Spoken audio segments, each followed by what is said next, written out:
കായ മൂക്കുന്നതിന് മുൻപേ മഞ്ഞ കളറിലേക്ക് വരുന്ന അല്ലെങ്കിൽ ഗോൾഡൻ കളറിലേക്ക് മാറി വരുന്ന ഒരു ഇനമാണ് ഈ ഒരു ഗോൾഡൻ പപ്പായ. ഇത് തന്നെയാണ് ഇതിൻ്റെ മുഖ്യ ആകർഷണവും. അതുകൊണ്ട് തന്നെ പപ്പായക്ക് വ്യാവസായിക അടിസ്ഥാനത്തിൽ കൃഷി ചെയ്യുന്നവർക്ക് പറ്റിയ ബെറ്റർ ആയിട്ടുള്ള ഒരു ഓപ്ഷനാണ് ഗോൾഡൻ പപ്പായ. കാരണം നല്ല മാർക്കറ്റ് കിട്ടുന്ന ഒരു പപ്പായ വെറൈറ്റിയാണിത്. ടേസ്റ്റിൻ്റെ കാര്യം എടുത്ത് പറയുകയാണെങ്കിൽ റെഡ് ലേഡിയെ പോലെ അല്ലെങ്കിൽ റെഡ് ലേഡിയേക്കാളും കുറച്ചുകൂടി ടേസ്റ്റ് കുറഞ്ഞൊരു വെറൈറ്റി എന്ന് വേണമെങ്കിൽ പറയേണ്ടി വരും ഗോൾഡൻ പപ്പായ. കാരണം വലിയ ടേസ്റ്റ് നമുക്കിതിൽ പറയാൻ പറ്റില്ല. കാരണം വലിയ മധുരം അങ്ങനെ ഒന്നും എടുത്ത് പറയത്തക്ക മധുരം അല്ലെങ്കിൽ എടുത്ത് പറയത്തക്ക അത്രയ്ക്ക് ടേസ്റ്റി ആയിട്ടുള്ളൊരു ഫ്രൂട്ടൊന്നുമല്ല ഗോൾഡൻ പപ്പായ.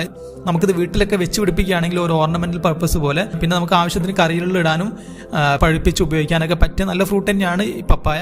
പക്ഷേ നമ്മുടെ നാടൻ വെറൈറ്റിയൊക്കെ വെച്ച് താരതമ്യം ചെയ്യുമ്പം അത്രയ്ക്കൊന്നും ടേസ്റ്റ് ഇല്ലാത്തൊരു വെറൈറ്റിയാണിത്. അപ്പോൾ നമുക്കിത് നല്ല ടേസ്റ്റി ആയിട്ട് ഈ ഒരു ഫ്രൂട്ട് കിട്ടാത്തതിന് വേറൊരു കാരണം കൂടിയുണ്ട്.